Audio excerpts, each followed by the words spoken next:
બાપા ઘણી વખત સત્સંગમાં કે એમ અમુક અમુક જે સંતો જેમાં વિદ્યા અને બ્રહ્મ વિદ્યાનો સમન્વય થયો એને તો હજારો લાખો લોકોના કલ્યાણ કર્યા. બ્રહ્મ વિદ્યા જ છે, સંતી ડિગ્રી જ છે, પણ એમાંય જો સાથે વિદ્યાનું સમન્વય થાય, સંત તો સંત છે પણ એની સાથે એજ્યુકેશન હોય, ભણેલા ગણેલા સંતો હોય, વિદ્યા બ્રહ્મ વિદ્યાનું સમન્વય, એ તો આખો સમાજની અંદર બહુ મોટા પાયે પરિવર્તનો લાવે છે. સ્વામી વિવેકાનંદ રામકૃષ્ણના આશ્રયથી એમને બ્રહ્મ વિદ્યા પ્રાપ્ત થઈ અને સાથે પોતે ભણેલા ગણેલા એટલે એજ્યુકેટેડ સંત કહેવાય. એ વિદ્યા બ્રહ્મ વિદ્યાનો સમન્વય થયું. એ સમયની અંદર અમેરિકા જેવી કન્ટ્રીની અંદર શિકાગોમાં સનાતન ધર્મનો ધ્વજ લહેરાયો. વિદ્યા બ્રહ્મ વિદ્યાનો સમન્વય છે ને. એ વખતે હવે આપણે અત્યારે જવું હોય તો કેટલા વિચાર કરવા પડે છે. આ સમયમાં એ ટાઈમમાં અમેરિકા જઈને શિકાગોમાં સનાતન ધર્મનો પ્રચાર કરવો એટલે ભણેલા ગણેલા સંતો, વિદ્યા બ્રહ્મ વિદ્યાનો સમન્વય. પછી આપણે એકનાથ મહારાજનું આખ્યાન ગાઈએ છીએ. ભણેલા ગણેલા સંત જનાર્દન સ્વામી પાસેથી બ્રહ્મ વિદ્યા પ્રાપ્ત કરી. પોતે વિદ્યા તો પોતા પાસે હતી જ, બ્રહ્મ વિદ્યામાં વિદ્યાનું સમન્વય કર્યું. જનાર્દન સ્વામી એને આદેશ કર્યો કે બેટા, મેં શુદ્ધ ભક્તિ જે તને આપી છે એ જેમ બને એમ વધારે લોકો સુધી આ શુદ્ધ ભક્તિ પહોંચે એવું કંઈક કર. અને ખરેખર એને કર્યું અને એમાં એને બ્રહ્મ વિદ્યાની સાથે વિદ્યાનો પ્રયોગ કર્યો. દાદાએ લખ્યું છે આખ્યાનમાં કે લોકોને શુદ્ધ ભક્તિ આપી. એ આપવા માટે શું કર્યું એને? કે વાસુદેવ નામે એક સંસ્થા સ્થાપી. એ વાસુદેવો શું કરે કે પરિભ્રમણ કરી રહ્યા દેશભરમાં, ધન્ય ધન્ય અવતાર સંતોનો જય જય જગત. વિદ્યા બ્રહ્મ વિદ્યામાં વિદ્યાનો મિલાવટ કર્યો. વિચાર્યું કે મારા ગુરુએ તો કીધું છે તું લોકોને શુદ્ધ ભક્તિ આપ, પણ લોકોને શુદ્ધ ભક્તિ ઘર ઘર સુધી, ઘટ ઘટ સુધી પહોંચે એના માટે મારે શું કરવું પડે? એમાં એને વિદ્યાનો પ્રયોગ કર્યો, બુદ્ધિનો પ્રયોગ કર્યો અને વાસુદેવ નામની એક સંસ્થા સ્થાપી. હવે ઊંડું વિચારો, સંસ્થાનું નામ જ પેલા એને વાસુદેવ રાખ્યું ને, એ એનું એજ્યુકેશન છે. નહીતર એના ગુરુ કોણ? તો સંસ્થાનું નામ જનાર્દન રાખી શકે કે ન રાખી શકે? જનાર્દનને ઓળખે એના કરતા વાસુદેવને લોકો વધારે ઓળખતા હોય. સંસ્થાનું નામ વાસુદેવ રાખ્યું. પહેલો તો પ્રયોગ એને ન્યા કર્યો વિદ્યાનો. પછી બીજું બુદ્ધિ કેવી દોડાવી કે પોતાની નીચે શિષ્ય મંડળને તૈયાર કરે. એને એ વાસુદેવ કહેતા કે વાસુદેવો તૈયાર કરે, બધી પ્રકારની ટ્રેનિંગ આપે. પછી એને એમ લાગે આ પરિપૂર્ણ વાસુદેવ તૈયાર થયો એટલે એને દેશના પરિભ્રમણ માટે મોકલી દે. મેં તમને જે સમજાવ્યું ને એ હું તમે લોકોને સમજાવવા માંગુ.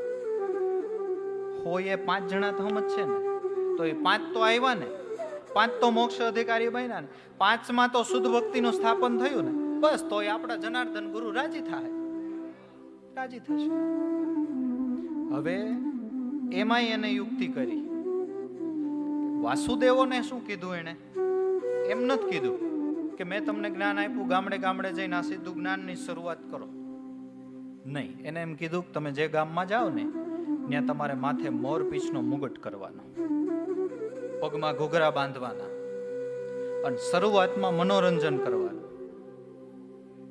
દાદાનું તમે આખ્યાન સાંભળ્યું હોય ને, દાદાનું આખ્યાન તો તમે સાંભળજો કે કોઈ પણ ગામમાં જાય ને એટલે માથે મોરપીંછનો મુગટ કરે, પગમાં ઘૂઘરા બાંધે, ગાય, રમે, કૂદે, નાચે, હસાવે, એટલે લોકોને જોવા માટે કુતૂહલ થાય, એટલે લોકો ભેગા થાય. એ ભેગા થાય ને પછી મૂળ વાતની શરૂઆત કરે. ભાઈઓ, મોક્ષ સાધન સામગ્રયા ભક્તિ રેવ ગરિયસી સ્વસ્વરૂપાનુસંધાનમ ભક્તિ રીતિ વિધિ. મોક્ષનું સાધન ભક્તિ છે, પણ ભાઈઓ ભક્તિ કેવી કે ને કે સ્વસ્વરૂપનું અનુસંધાન એ શુદ્ધ ભક્તિ છે. અને પછી એકનાથ મહારાજના જે અભંગો હોય એ અભંગો ઉપર ચર્ચા ચાલુ કરે.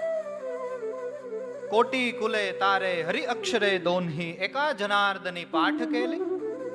નામનો ભાઈઓ એવો મહિમા છે અને નામના પ્રભાવે કરીને, નામના રટણે કરીને આપણા કોટિક કુળનો ઉદ્ધાર થાય છે. એવું એકનાથ મહારાજને સદગુરુદેવ જનાર્દન સ્વામીએ પાઠ કરાયું છે. એમના અભંગમાં લખ્યું છે, કોટી કુલે તારે હરિ અક્ષરે દોન્હી એકા જનાર્દની પાઠ કેલી. મારા સદગુરુદેવ જનાર્દન સ્વામીએ એકનાથ મહારાજ કે મને એવું નક્કી કરાયું છે કે હરિનામના પ્રભાવથી કોટિક કુળનો ઉદ્ધાર થઈ જાય છે. એકા જનાર્દની નહીં આતા યાતી સુખા વિશ્રાંતિ હરિસંગે. એકા એટલે એકનાથ. એકા જનાર્દની નહીં આતા યાતી. એકનાથ મહારાજ એવું કહે છે પોતાના અભંગમાં કે જનાર્દન સ્વામીની કૃપાથી હું તમને કહી શકું કે હવે મારે નહીં યાતા યાતી. હવે મારે આવન જાવન નથી. મરાઠી ભાષા નહીં આતા યાતી. હવે મારે આવન જાવન નથી. એકા જનાર્દની નહીં આતા યાતી સુખા વિશ્રાંતિ હરિસંગે. હરિના સંગે હવે મને વિશ્રામ છે. અને વિશ્રામ જેને જેને થયો ન્યાસ થયો ને, ન્યાસ થયો કે નહીં? તુલસીદાસ મહારાજે રામાયણમાં લખ્યું કે પાયો પરમ વિશ્રામ રામ સમાન પ્રભુ નાહી કહો સુખા વિશ્રાંતિ હરિ સંગે. સાચું સુખ અને સાચી વિશ્રાંતિ એ હરિની સંગે છે. એ હરિની સંગે છે. અને બીજાને માટે તો હરિ ગોતવાનો છે ને આપણને મળ્યો છે. હરિને મળવા લોકો તપ કરે, અખો તો હરિની મેળે ફરે. સમરથનો મારે સેજે સંજોગ સાવ સ્વતંત્ર પામ્યો છું બહુ. સાધના સાર નામ મુખી ગાતા હરિહરિ કરતા કાર્ય સિદ્ધિ. એકનાથ મહારાજ કહે છે સર્વ સાધનાનો સાર નામ છે. આ છે ને જડીબુટ્ટી છે, આ ઔષધિ છે. સાધના સાર નામ મુખી ગાતા હરિ હરિ કરતા કાર્ય સિદ્ધિ. હરિ હરિ કરતા આપણા લૌકિક અલૌકિક બે કાર્ય સંપન્ન થાય છે. પેલા એક વખત કુતૂહલ કરાવે, મનોરંજન કરાવે, પછી બધા ભેગા થાય અને પછી આ વાત મૂકે. હવે આમ તમે વિચારો તો ભક્તિમાં મનોરંજન આવતું નથી, તો પગમાં ઘૂઘરા બાંધવા, માથે મોરપીંછ બાંધવા. અને એ વખતે મારા તમારા જેવા ડાયાઓએ કીધું હશે, મારું તો એવું માનવું છે એકનાથ મહારાજ કે હવે આપણે જનાર્દન સ્વામીની દયાથી સૌદ ભક્તિની સ્થાપના કરવી, એમાં આમાં મનોરંજન નહીં, હું જરૂર હોય એવું થયું જ હોય, શું કહેવાનું થાય તમારું? પણ એમાં વિદ્યા અને બ્રહ્મ વિદ્યાનો સમન્વય હતો. એમાં વિદ્યા અને બ્રહ્મ વિદ્યાનો સમન્વય હતો. દાદા ઉગારામની છત્રછાયામાં ઘણા બધા સંતો થયા, પોતપોતાએ દાદા ઉગારામની ભક્તિનો પ્રસાર પ્રચાર કર્યો છે. પણ લાભુ દાદામાં વિદ્યા અને બ્રહ્મ વિદ્યાનો સમન્વય હતો. એટલે ઉગારામ દાદાની ભક્તિને ગામડે ગામડે પહોંચાડવામાં, ઘટ ઘટ સુધી પહોંચાડવામાં એ વધારે સફળ રહ્યા છે. એમના થકી વધારે લોકોને લાભ થયો, કારણ કે એમાં વિદ્યા અને બ્રહ્મ વિદ્યાનું સમન્વય હતું.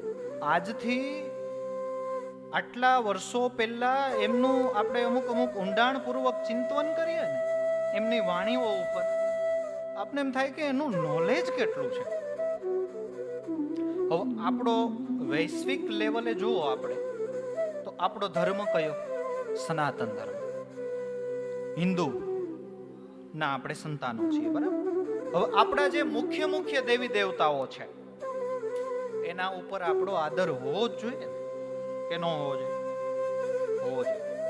હવે બ્રહ્મ વિદ્યા અને વિદ્યાનો સમન્વય દાદામાં થયું, એ આપણને અત્યારના સમયમાં કેવડો ફાયદો કરે કે દાખલા તરીકે હું કહું કે જન્માષ્ટમીનો દિવસ હોય, જન્માષ્ટમીનો દિવસ, એમાં રાત્રિના 12 વાગે ભગવાન કૃષ્ણનો જન્મ થતો હોય અને આપણને એમ થાય કે આપણે ભગવાન કૃષ્ણની આરતી ઉતારવી છે, પણ રચના આપણે લાભુ દાદાની જોઈએ છે, તો આપણને મળી રહે. प्रेम की आरती करूं प्रेम से हे बंसीधर मोरारी, श्री कृष्ण तम चरण में आए हे गोवर्धन गिरधारी। सतसिंहासन रत्न जड़ित है आसन है सुखकारी, कर बंसी मस्तके मुकुट है शोभा है अपरंपारी। वीणा नादे वृंद मुनियोना घेला कीधा गिरधारी, गोपियों सर्वे व्रेह स्वरूपी छवि रही निहाड़ी। घटो घटनो वासी कानोड़ो सोहम स्वरूप विस्तारी, दास लाभुना प्राण आधार छे दुखड़ा दिए विसारी। અને બીજું કે સનાતન ધર્મમાં હિન્દુના આપણે સંતાનો છીએ તો આપણા ઈષ્ટદેવ જે ભગવાનના અવતારો કહેવાય એની કેટલી સામે આમન્યા રાખી આ વિદ્યા અને બ્રહ્મ વિદ્યાનો સમન્વય. ગણેશ ચતુર્થીના હવે આપણે પર્વ ઉજવવા માંડ્યા, નતર તો એ મહારાષ્ટ્રમાં વધારે હતું, આપણે ઓછું હતું, હવે આપણે આવ્યું. રોજ સાંજે નાના નાના બાળકો ગણેશ ભગવાનની મૂર્તિ આગળ જઈને આરતી ઉતારે. હવે આપણે ઉગમ ફોજનો કોઈ બાળક હોય ને એને એમ થાય કે મારે આરતી ગણપતિ મહારાજની ઉતારવી છે, પણ રચના લાભુ દાદાની જોઈએ તો મળે તમને. પ્રથમ સમરૂ ગુણ નાયક ગુણપતિ ગુણ ખાણી, નામ સ્મરણે વિઘ્ન નાશે આરતી કરું પ્રેમ આણી. પ્રથમ સમરૂ ગુણ નાયક નામ સ્મરણે વિઘ્ન નાશે આરતી કરું પ્રેમાણી. પીડા પિતાંબર આપ સોહે ગુણ તખત પર ઠાની, જ્ઞાની ધ્યાની માયાવી સમરે ગુણેશ છો ભળદાઈ. ગળે માળા મોતીની શોભે લાલ હીરા શોભા ભારી, સબ ગુણ સંપન્ન અમૃત વાણી નામ થકી નિર્વાણી. દાસ લાભુના પ્રાણાધાર દુખડા દિયે વિસારી. ઈ મળે આપણને બાપુ મળે. કાલ સવારે આપણામાંથી ભગવાનની દયા થાય ને કોઈ વિદ્યાલય ખોલે, વિદ્યામાં પહેલી પૂજા સરસ્વતી માની થાય છે. હવે આપણો કોઈ પરિવારનો સભ્ય હોય, ઉગમ પોતનું સંતાન હોય અને એને એમ થાય કે આરતી સરસ્વતી માની કરવી અને રચના લાભુ દાદાની જોઈ તો મળે. આરતી કરું સરસ્વતી માત કી, જીભડીએ જસ થાય સમરૂ સદા શારદા માત હરિગુણ ગવાય. આરતી કરું સરસ્વતી માત કી, સરસ્વતી પ્રગટ થઈ બોલે ચારે વેદની માહે. સરસ્વતી વસો આપ જીભાએ તો હરિ હાજર સદાય. સરસ્વતી પ્રસન્ન થઈ મહેતાને તો હરિ હાજર સદાય. આરતી કરું સરસ્વતી માત કી, જીવડીએ જસ થાય સમરૂ સદા શારદા માત હરિગુણ ગવાય. જીવડીએ જસ આપો માતાજી, દાસ લાભુ તમારા ગુણ ગાવે. વિદ્યા અને બ્રહ્મ વિદ્યાનો સમન્વય. વિદ્યા અને બ્રહ્મ વિદ્યાનો સમન્વય હોય એ મહાપુરુષો મોટા પ્રમાણમાં ઘટ ઘટની અંદર આ શુદ્ધ ભક્તિની સ્થાપના કરી શકે છે. શ્રાવણ મહિનો હાલતો હોય, ભગવાન શિવના મંદિરે ગયા હોય અને બધાએ ધોળ કીર્તન કરતા હોય, આપણા જેવો કોઈ જાય ને એને એમ કે ભાઈ તમે ભગવાન શિવના ગુણ ગાતું કીર્તન ગાવ, તો આપણે વિચારવું પડે છે આપણી પાસે લાભુ દાદાનું લખેલું છે? લાભુ દાદાનું લખેલું છે. સખી શિવ શક્તિ પૂજન આજનું, મારે દ્રઢ વ્રત શિવ પૂજન અમારે આંગણે. સખી શુદ્ધ મન જળ જ્ઞાન ધારાથી કીધું સ્નાન બનવા શુદ્ધ શિવ. સખી ત્રિગુણ બિલીપત્ર ધાર્યા, શ્રદ્ધા ભક્તિ વિરક્તિ ત્રિપુંડ. ભગવાનના લિંગ ઉપર જે ત્રિપુંડ થાય, શ્રદ્ધા ભક્તિ વિરક્તિ ત્રિપુંડ. સખી એની ઉપર પુષ્પ ચડે, સખી પ્રેમ પુષ્પથી વધાવતા. પછી આરતી ઉતરે, કીધી આરતી અખંડ રણુકાર. સખી મહાદેવ ત્રિગુણાતીત આપ છો, સદગુરુદેવ લાભુના નાથ. પણ એમાં આપણે સમજી જાય, બીજાને મજા આવી જાય. મહાદેવ ત્રિગુણાતીત આપ છો, સદગુરુદેવ લાભુના નાથ. તમારે વિશ્વમાં ક્યાંય પાછા ન પડો. તમે નવરાત્રિનો સમય હોય, માતાજીની સ્તુતિઓ થતી હોય, એમાં આપણે જોવા ગયા હોય ને કોક એમ કે ભાઈ કીર્તન કરો, માતાજીની આરાધના કરો, તો આપણે વિચારવું પડે છે કાંઈક છે ને. જગદંબા ઉપર છે, એનું આખું પદ છે જગદંબા ઉપર. આદ્ય શક્તિ સદા માત વિનવું રે, જગદંબા સદા તારા ચરણે રહું રે. પ્રથમ પિંડ બ્રહ્માંડ જ્યારે પ્રગટ્યું રે, તેથી પેલું તમારું થાપન થયું રે. અગન કુંડી ઉપર તારું બેસણું રે, ત્યાં આદ્ય શક્તિનું જોર ઘણું રે. માતાજીના હાથમાં શું સાધન હોય? ત્રિશુલ. તે તો 3 ગુણ ત્રિશુલ ધાર્યું રે, તારું તીર બ્રહ્માંડો ને વિંધી ગયું રે. આદ્ય શક્તિ અખંડ જાપે જપુરે, દાસ લાભુ સદા તારા ચરણે રહું રે. છે ને આ વિદ્યા અને બ્રહ્મ વિદ્યાનો સંબંધ. હવે આગળ આપણે એકાદો આવું પદની રચના કરી હોય ને, હવે આપણામાં કહેવામાં આવ્યું છે એક ગુરુને એક ઈશ્વર એક નામ નિશાની, ના માર્ગ ભૂલી ગયો, ના ઊંધા રવાડે ચડી ગયો, કંઈક ચાલુ કરે, કંઈક ચાલુ કરે.